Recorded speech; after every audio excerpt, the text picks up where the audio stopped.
দর্শক, এখন পর্যন্ত আপনারা যারা আমার চ্যানেলটি সাবস্ক্রাইব করেননি তারা চ্যানেলটি সাবস্ক্রাইব করে আমার পাশে থাকুন এবং ঘন্টা বাজিয়ে দিন, যাতে করে আপনারা যে কোনো আপডেট সাথে সাথে পেয়ে যান।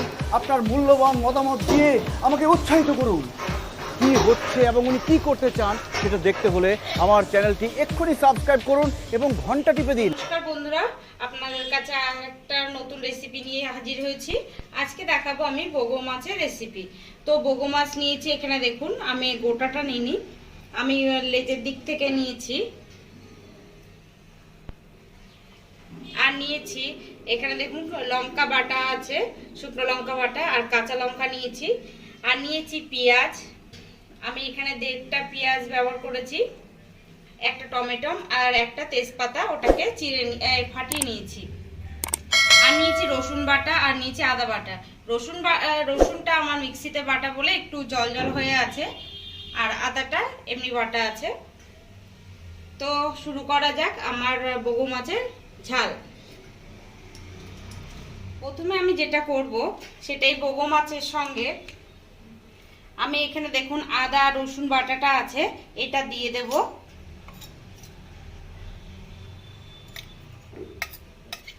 প্রথমে রসুন বাটাটা দিলাম, তারপর দিলাম আদা বাটাটা,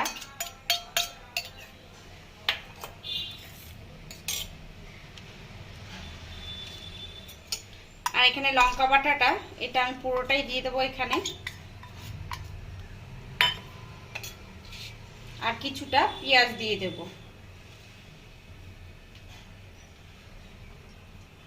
এবার দিয়ে দেব হলুদ,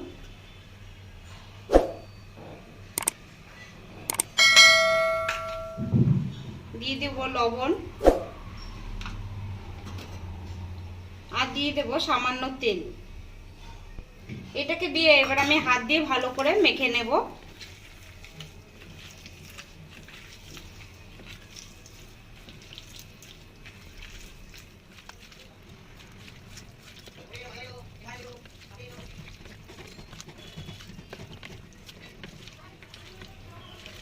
আমি বগো মাছটা এইভাবে রান্না করেছি, আপনারা জানি না কিভাবে রান্না করেন বা করেছেন কিনা।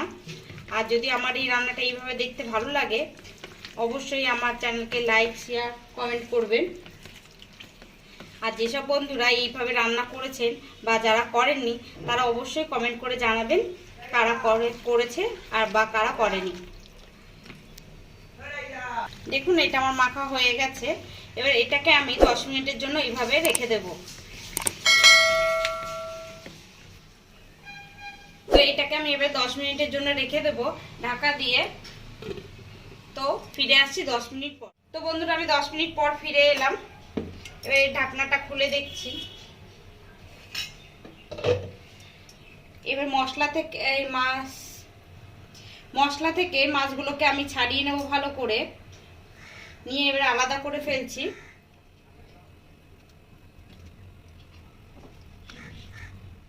তো আমার দেখুন হয়ে গেছে, আমার সবকটা মাছ মশলা ঝরানো হয়ে গেছে।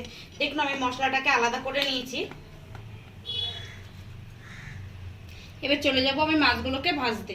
তো বন্ধুরা এখানে আমি কড়া বসিয়ে দিয়েছি, তেলও দিয়ে দিয়েছি, তেলটা আমার গরম হয়ে এসছে। এবার আমি মাছগুলো দিয়ে দেব।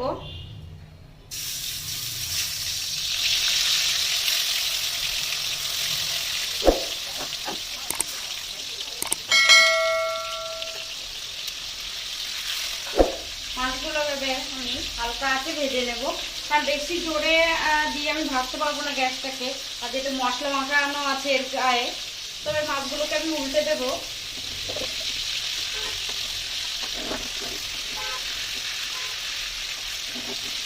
তো মাছগুলো এবার ভাজা হয়ে গেছে, আমি এবার তুলে নেব। মাছগুলো খুব একটা আমি কড়া করে ভাজবো না, আমি এবার মাছগুলোকে তুলে নিচ্ছি।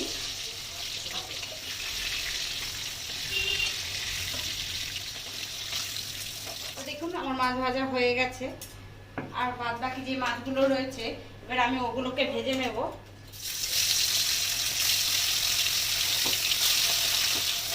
এবার মাছগুলোকে আমি এবারে উল্টে দিচ্ছি।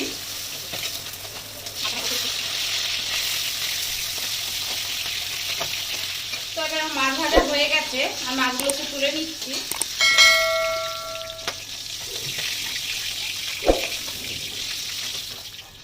মাছগুলোকে আমি এবার তুলে নিলাম। এর মধ্যে আমি আর একটু তেল দিয়ে দেব।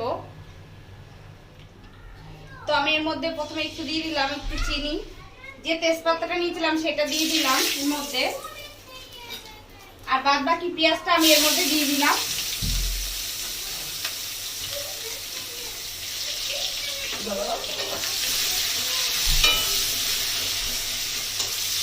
এর মধ্যে দিয়ে দিলাম একটু লবণ।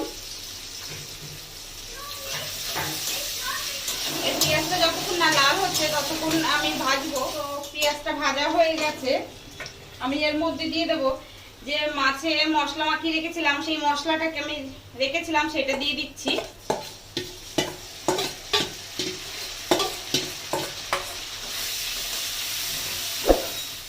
এবার আমি মশলা ধোয়া জলটা দিয়ে দিলাম। তো এবার আমি ভালো করে এটাকে কষিয়ে নেবো মশলাটাকে। এর মধ্যে আর দুটো জিনিস অ্যাড করব, সেটা হলো গিয়ে ধনের গুঁড়ো আর জিরের গুঁড়ো আমি অ্যাড করছি। এইটাকে দিয়ে আমার ভালো করে কষাতে হবে যাতে মশলার গন্ধটা না বেরোয়। এটা আমার কষানো হয়নি, আমি আরেকটু কষাবো। বগু মাছটা খুবই খেতে সুন্দর হয়, কিন্তু এর একটা গন্ধ আসে, আপনাদের বলা হয়নি। আমি বগু মাছটা ভালো করে ধুয়ে নিয়েছি, কিন্তু যখন আমি ধুয়ে নিয়েছি উষ্ণ গরম জল আর লেবু দিয়ে, পাতি লেবুর রস দিয়ে ভালো করে এটাকে আমি ধুয়ে নিয়েছি। এর যে একটা গন্ধ থাকে বগু মাছের, সেই গন্ধটা চলে যাবে এইভাবে ধুলে, আর খেতে খুবই টেস্ট হবে।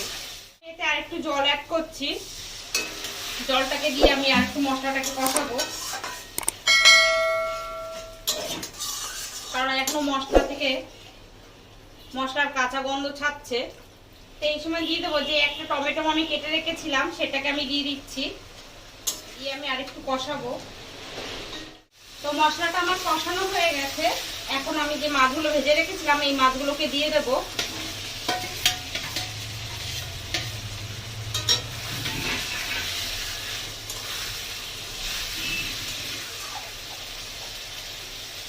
আমি এই সময় গ্যাসটাকে আস্তে করে দিয়ে আমি এখানে 2 মিনিটের জন্য ঢাকা দিয়ে রাখবো এটাকে। আমি 2 মিনিট পর আমি ঢাকনাটা খুলে দেখছি। তো আমি যে ছিঁড়ে রেখেছিলাম যে কাঁচা লঙ্কাগুলো, এগুলোকে আমি এভাবে দিয়ে দিলাম।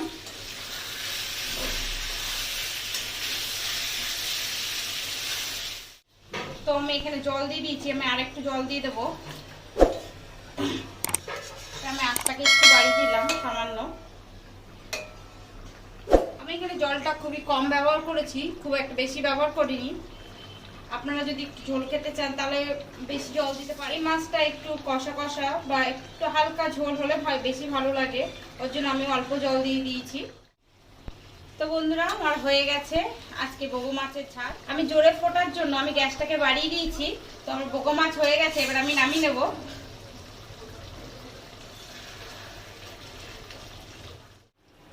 তো হয়ে গেছে দেখুন, এবার আমি এটাকে নামিয়ে নিচ্ছি। আমি আগেও বলেছি আমি হালকা ঝোল রেখেছি, এটা বেশি ঝোল রাখলে খুব একটা ভালো লাগবে না, বা আপনারা যদি পছন্দ করেন তবু অবশ্যই দিতে পারেন বেশি ঝোল। তবে আমি বলবো এটাকে কষা কষা বা এরকম হালকা ঝোল করে রান্না করলে বেশি ভালো লাগে খেতে। তো আমার বগু মাছের ঝাল রেডি। প্রিয় দর্শক, আমি যখন দর্শক রহস্যের শুরু কিন্তু সেখানে দেখতে হলে চোখ রাখুন। ডিয়ার ভিউয়ার্স, জানতে হলে চোখ রাখুন আমার চ্যানেলে, সাবস্ক্রাইব করুন, লাইক কমেন্ট করে বন্ধুদের মাঝে ছড়িয়ে দিন।